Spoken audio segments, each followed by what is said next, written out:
السلام عليكم ورحمة الله وبركاته. بسم الله الرحمن الرحيم.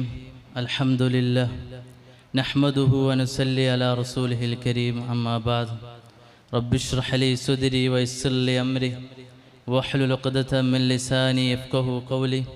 اللهم ألهمني رشدي وأعذني من شر نفسي.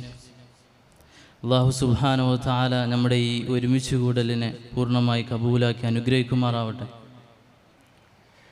സമയം ഏറെ വൈകിയ ഈ വേളയിൽ കൂടുതൽ ആമുഖങ്ങളില്ലാതെ നമുക്ക് വിഷയത്തിലോട്ട് കിടക്കാം. ഇസ്ലാം ഒരേ സമയം അനുഗ്രഹമായും പരീക്ഷണമായും പരിചയപ്പെടുത്തി തന്നിട്ടുള്ള രണ്ട് ഘടകങ്ങളാണ് സ്വർണം വെള്ളി എന്നുള്ളത്. അള്ളാഹുവിൻ്റെ കൽപ്പനകളും റസൂലുള്ളാഹി സ്വല്ലല്ലാഹു അലൈഹി വസല്ലമയുടെ ചര്യയും പിൻപറ്റി ലാഭവും സ്വാർത്ഥ താല്പര്യങ്ങളെയും മാറ്റിവെച്ച് ലാഭനഷ്ടങ്ങളിൽ അള്ളാഹുവിൻ്റെ തൃപ്തിക്കും പൊരുത്തത്തിനും മുൻതൂക്കം നൽകി സ്വർണം വെള്ളി വിനിയോഗിക്കുമ്പോൾ അവ അനുഗ്രഹമായും എന്നാൽ വെറും ലാഭം എന്ന ഒരു ലക്ഷ്യം മാത്രം സ്വപ്നം കണ്ടുകൊണ്ട് ഇസ്ലാമിക അടിസ്ഥാന തത്വങ്ങളെയും വിസ്മരിച്ചുകൊണ്ട് സ്വർണം വെള്ളിയിൽ നിന്ന് പ്രയോജനമെടുക്കുവാൻ നോക്കുമ്പോൾ അത് പരീക്ഷണമായും മാറുന്നു. യഥാർത്ഥത്തിൽ സ്വർണം വെള്ളി എന്നുള്ളത് വ്യാപാര രംഗത്ത് വില നിർണ്ണയിക്കുന്ന വിനിമയ ഉപാധിയാണ്. മീഡിയം ഓഫ് എക്സ്ചേഞ്ച് ആയിട്ടാണ് ആളുകൾ അതിനെ കണക്കാക്കുന്നത്. സൂക്ഷിപ്പ് സ്വത്തായും നിക്ഷേപമായും വസ്തുക്കളുടെ വിലയായും മറ്റുമൊക്കെ കാലങ്ങളായി മനുഷ്യൻ അതിനെ ഉപയോഗിച്ചു വരുന്നു. അടിസ്ഥാനപരമായി മനുഷ്യൻ നിക്ഷേപമായും വിലയായും ഉപയോഗിക്കുന്നതാണിവ. അതിനാൽ തന്നെ ഇതിൻ്റെ ക്രയവിക്രയങ്ങൾക്ക് ഇസ്ലാം പ്രത്യേകം ചില നിബന്ധനകൾ വെക്കുന്നുണ്ട്.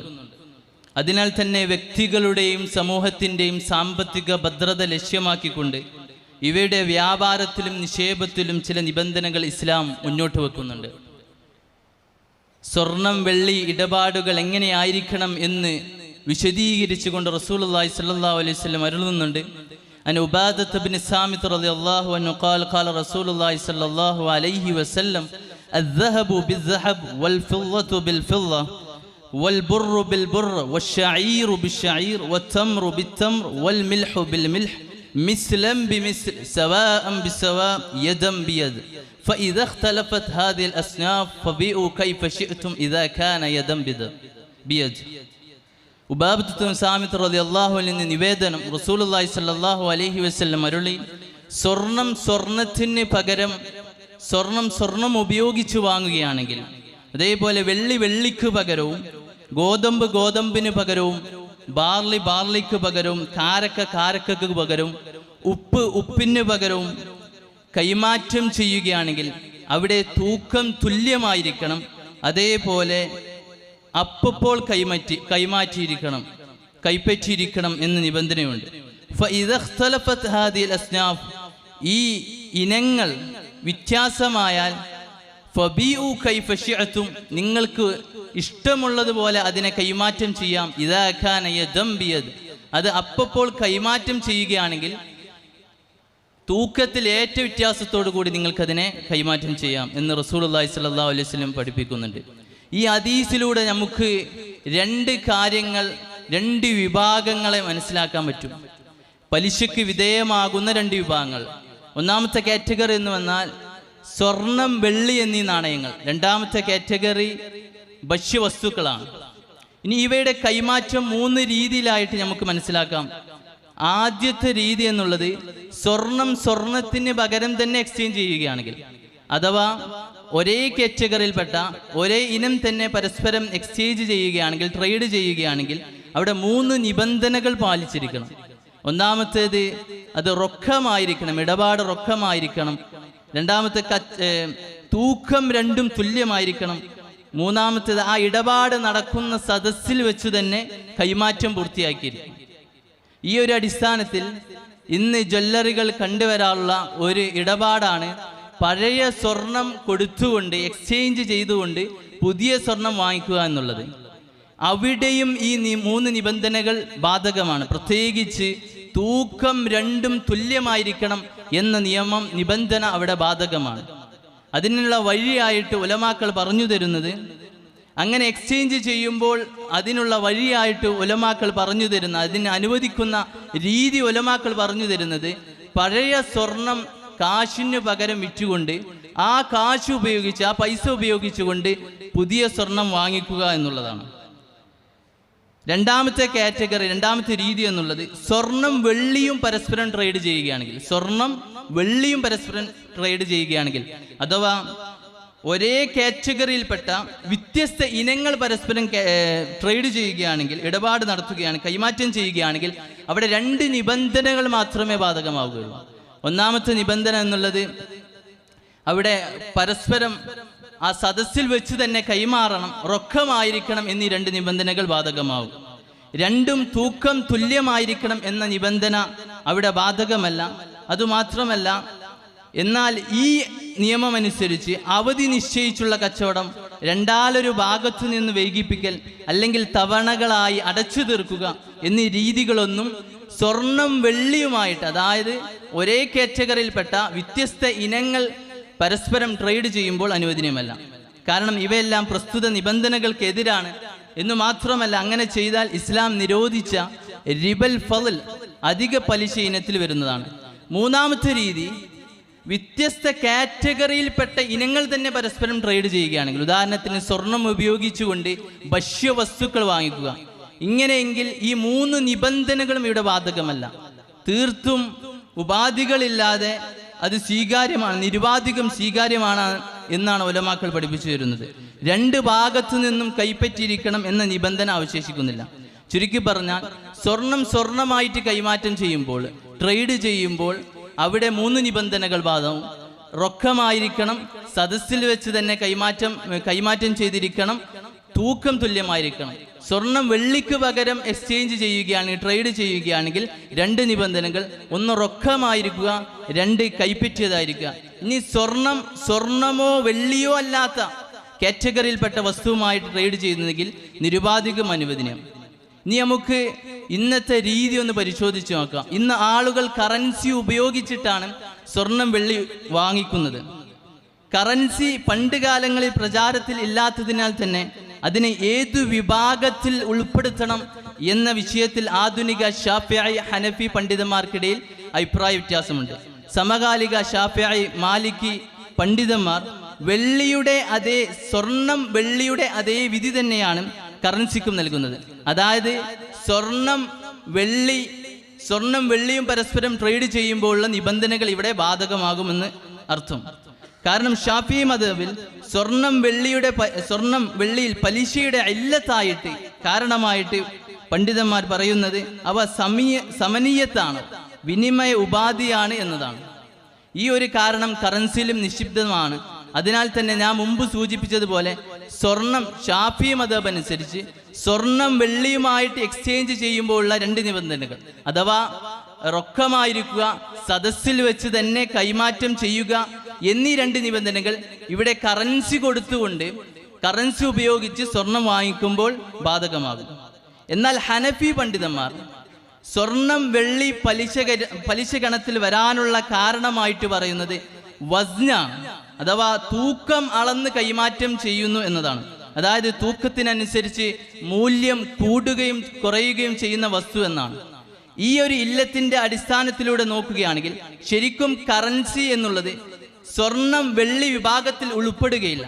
കാരണം കറൻസി തൂക്കം നോക്കിയല്ല അതിൻ്റെ മൂല്യം നിർണ്ണയിക്കുന്നത്. അതിനാൽ തന്നെ അത് സ്വർണം വെള്ളിയിൽ നിന്നും വിഭിന്നമാണ്.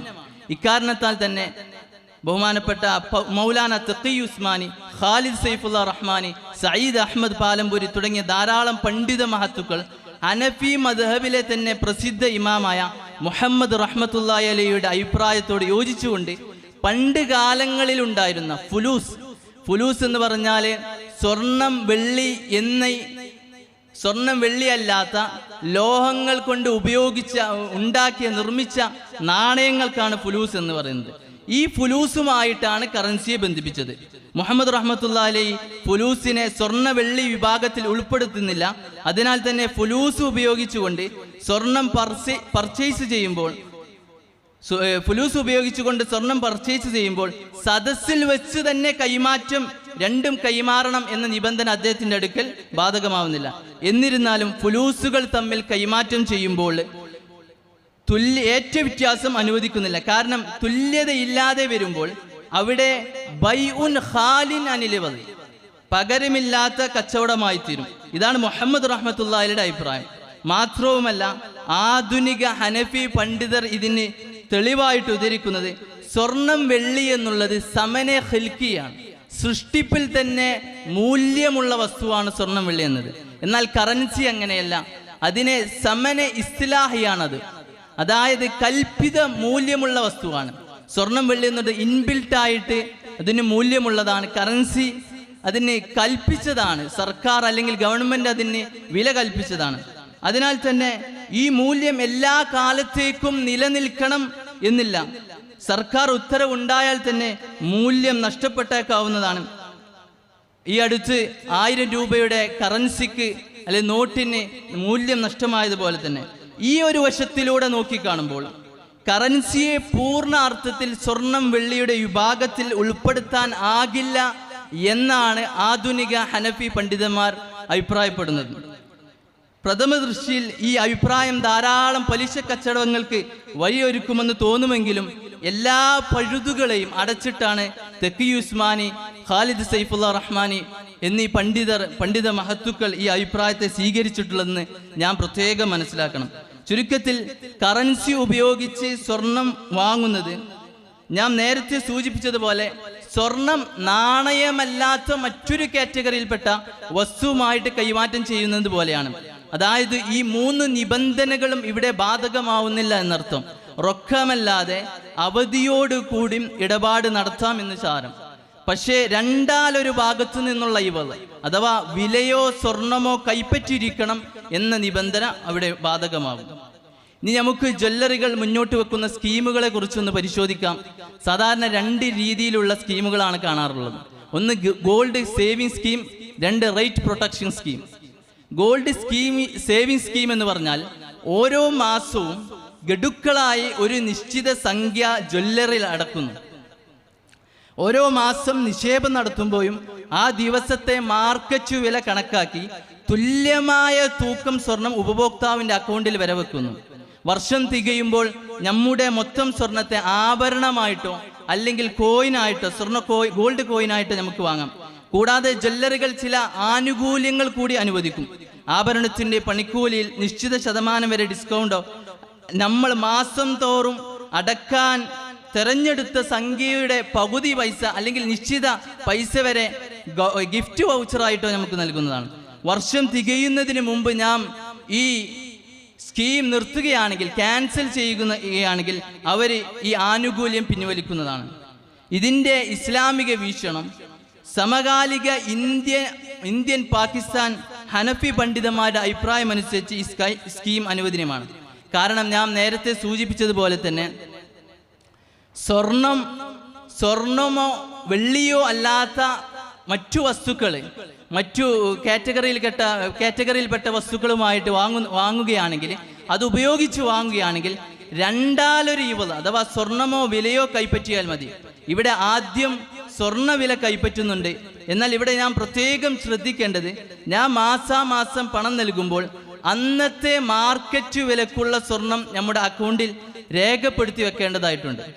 കൂടാതെ സ്കീമിൻ്റെ കാലാവധി പൂർത്തിയാകുന്നതിന് മുമ്പ് നാം ക്യാൻസൽ ചെയ്യുകയാണെങ്കിൽ നമ്മുടെ ഇഷ്ടാനുസരണം അതുവരെ അടച്ച പണമോ അതിനുള്ള സ്വർണമോ പിൻവലിക്കാനുള്ള സ്വാതന്ത്ര്യം കൂടി ഈ സ്കീമിൽ അനുവദിക്കണം. അല്ലാത്ത പക്ഷം ഈ സ്കീം അനുവദനീയമാവുകയില്ല. ഇനി ക്യാൻസൽ ചെയ്യുന്നത് മുഖേനയോ ചില സ്കീമുകളിൽ നമുക്ക് കാണാം ഇൻസ്റ്റാൾമെൻറ്റിൻ മുടക്കം വരുന്നത് മുഖേനയോ അടച്ച തുകയുടെ നിശ്ചിത ശതമാനം വരെ കട്ടാവും ക്യാൻസലാവുമെന്ന നിബന്ധനയുണ്ടെങ്കിൽ ഈ ഇടപാട് തീർത്തും അസാധുവാകുന്നതാണ്, ശരിയാകുന്നതല്ല. ഇതിനു പുറമെ നിക്ഷേപകർക്ക് നൽകുന്ന സ്പെഷ്യൽ ഡിസ്കൗണ്ടുകളിൽ ഓരോ ജ്വല്ലറിയും വ്യത്യസ്ത രീതികളാണ് പിന്തുടരുന്നത്. ഇവ ഫ്രീ ആയിട്ടാണെങ്കിൽ അഥവാ പകരം ഒന്നും വാങ്ങുന്നില്ല എങ്കിൽ ഷർത്തോടു കൂടിയും അല്ലാതെയും ഈ അനുവദനീയമാണ്. അതായത് ഇത്ര സ്വർണം കൊടുത്താൽ, ഇത്ര സ്വർണം വാങ്ങിയാൽ അല്ലെങ്കിൽ ഇത്ര വിലക്ക് വാങ്ങിയാൽ പണിക്കൂലി ഫ്രീ എന്ന് പറയുന്നത് അനുവദനീയമാണ്.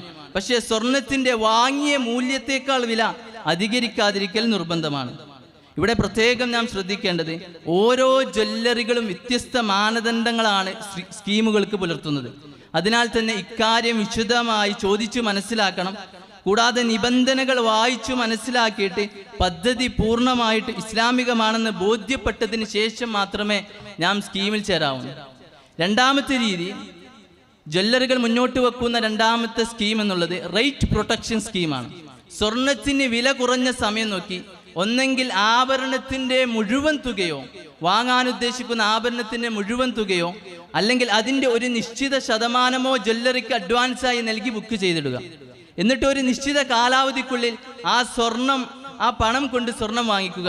ഈ കാലയളവിൽ സ്വർണം വാങ്ങുമ്പോൾ വില ഉയർന്നാലും ബുക്ക് ചെയ്ത ദിവസത്തെ നിരക്ക് മാത്രം നൽകി സ്വർണം സ്വന്തമാക്കാനാവും. ഇനി വാങ്ങുന്ന ദിവസം വില കുറഞ്ഞാൽ ആ ദിവസത്തെ നിരക്ക് നൽകിയാൽ മതി. ഈ രീതിയിൽ ഉയരുന്ന സ്വർണ്ണ നിരക്കിൽ നിന്നും ഉപഭോക്താവിന് ആശ്വാസം ലഭിക്കും വിധം റേറ്റ് പ്രൊട്ടക്ഷൻ സ്കീം എന്ന പേരിൽ ജ്വല്ലറിക്കാർ പ്രഖ്യാപിക്കുന്ന ഒരു ഷോർട്ട് ടൈം പദ്ധതിയാണിത്. ഇസ്ലാമികമായി നോക്കുമ്പോൾ നമുക്ക് ഒറ്റ നോട്ടത്തിൽ ഈ സ്കീമിനെ കുറിച്ച് അറിയുമ്പോൾ ഒരു കുഴപ്പവുമില്ലാത്തതുപോലെ തോന്നും. കാരണം ഉപഭോക്താവിന് മാർക്കറ്റ് വിലക്കോ അതിനേക്കാൾ കുറച്ചോ ആണ് സ്വർണം ലഭിക്കുന്നത്. എന്നാൽ ഇസ്ലാമിക നിയമം അനുസരിച്ച് ഇടപാട് ശരിയാകണമെങ്കിൽ കച്ചവടം ഉറപ്പിക്കുന്ന സമയത്ത് തന്നെ വിലയും അളവും ക്ലിപ്തമാക്കണം. ഈ ഒരു സ്കീമിൽ കച്ചവടം ഉറപ്പിക്കുന്ന സമയത്ത് വില ക്ലിപ്തമാവുന്നില്ല എന്ന് മാത്രമല്ല, ലഭിക്കുന്ന അളവിലും കൃത്യതയില്ല. തീർത്തും ഊഹത്തിൽ അധിഷ്ഠിതമാണ് ഈ കച്ചവടം. അതിനാൽ തന്നെ ഇത് ഫുഖഹാക്കൾ അനുവദിക്കുന്നില്ല. മൂന്നാമത്തെ ഇന്ന് കണ്ടുവരാറുള്ള ഒരു സ്വർണത്തിലുള്ള നിക്ഷേപ പദ്ധതിയാണ് ഗോൾഡ് സോവറിൻ ബോണ്ട് എന്നുള്ളത്. സ്വർണത്തിൽ നിക്ഷേപം നടത്താൻ ആഗ്രഹിക്കുന്നവർക്ക് കേന്ദ്ര സർക്കാർ അവതരിപ്പിക്കുന്ന ഒരു നിക്ഷേപ പദ്ധതിയാണ് സോവറിൻ ഗോൾഡ് ബോണ്ട് എന്നുള്ളത്. ഗവൺമെന്റിന് പണം അത്യാവശ്യമായി വന്നാൽ നിശ്ചിത ടൈം പീരീഡിലേക്ക് നിശ്ചിത പലിശ നിരക്കിൽ ജനങ്ങളിൽ നിന്ന് പണം കടമായി വായ്പയായിട്ട് സ്വീകരിക്കും. അതിനാൽ സർക്കാരിന് ഉദാഹരണത്തിന് 1 ലക്ഷം രൂപയുടെ അത്യാവശ്യമാണ് ഉള്ളതെങ്കിൽ ഈ ഒരു 1 ലക്ഷം രൂപയെ ഓരോ ചെറിയ യൂണിറ്റുകളായിട്ട് മുറിക്കും. എന്നിട്ട് ഓരോ യൂണിറ്റിനും 1 ഗ്രാം സ്വർണത്തിൻ്റെ മൂല്യമായിരിക്കും ഉണ്ടാവുക. എന്നിട്ട് ഈ യൂണിറ്റുകളെ സർട്ടിഫിക്കറ്റുകളായി മാറ്റി അത് ജനങ്ങൾക്ക് നൽകുന്നതാണ്. ഇതിനാണ് ഗോൾഡ് ബോണ്ടുകൾ എന്ന് പറയുന്നത്. ഈ ഗോൾഡ് ബോണ്ടുകളിൽ പണം നിക്ഷേപിക്കുന്നവർക്ക് RBI 6 മാസം കൂടുമ്പോൾ 2.5% പലിശ തരും. 8 വർഷത്തെ കാലാവധി പൂർത്തിയാകുമ്പോൾ അന്നത്തെ സ്വർണത്തിൻ്റെ മാർക്കറ്റ് വില കണക്കാക്കി നിക്ഷേപകർക്ക് പണം നൽകി ഗവൺമെന്റ് തന്നെ ഈ ബോണ്ടുകൾ തിരിച്ചെടുക്കും. ഇതിൻ്റെ രീതി സൂചിപ്പിക്കുന്നത് പോലെ തന്നെ ഇത് തീർത്തും പലിശയിൽ അധിഷ്ഠിതമായ കച്ചവടമാണ്. മാത്രവുമല്ല, ഇവിടെ ഭൗതികമായി സ്വർണം കൈപ്പറ്റാനുള്ള ഫിസിക്കലായിട്ട് ഭൗതികമായിട്ട് സ്വർണം കൈപ്പറ്റാനുള്ള യാതൊരു ഓപ്ഷനും അനുവദിക്കുന്നില്ല. അതിനാൽ തന്നെ ഇത് ഹറാമായ ഇടപാടാണ്. ചുരുക്കത്തിൽ സ്വർണം വെള്ളി എന്നുള്ളത് കറൻസി ഉപയോഗിച്ചിട്ടാണ് ഞാൻ വാങ്ങിക്കുന്നതെങ്കിൽ 2 വ്യത്യസ്ത വീക്ഷണങ്ങളാണ് സമകാലിക ഹനഫി ഷാഫി പണ്ഡിതന്മാർക്കുള്ളത്. ഷാഫി മദ്ഹബ് പ്രകാരം സ്വർണം വെള്ളി എന്നുള്ളത് കറൻസി ഉപയോഗിച്ചിട്ടാണ് വാങ്ങുന്നത് എങ്കിൽ അത് സദസ്സിൽ വെച്ച് തന്നെ കൈമാറണം എന്ന നിബന്ധനയുണ്ട്. എന്നാൽ ഹനഫി മദ്ഹബിൽ സ്വർണം വെള്ളി എന്നുള്ളത് കറൻസി ഉപയോഗിച്ച് വാങ്ങുകയാണെങ്കിൽ അവിടെ സദസ്സിൽ വെച്ച് തന്നെ സ്പോട്ടിൽ കൈമാറണം എന്ന നിബന്ധന അവശേഷിക്കുന്നില്ല. അതിനാൽ തന്നെ ഈ സ്കീമുകൾ അനുവദനീയമാകുന്നതാണ്. അല്ലാഹു സുബ്ഹാനഹു വ തആല കേട്ടതനുസരിച്ച് ജീവിതത്തിൽ പ്രാവർത്തികമാക്കാനുള്ള തൗഫീക്ക് നൽകി അനുഗ്രഹിക്കുമാറാവട്ടെ. വാഖിറു ദുആഇ അൽഹംദുലില്ലാഹി റബ്ബിൽ ആലമീൻ. അസ്സലാമു അലൈക്കും വറഹ്മത്തുള്ളാഹി വബറകാതുഹു. ജസാക്കുമുല്ലാഹു ഖൈറ.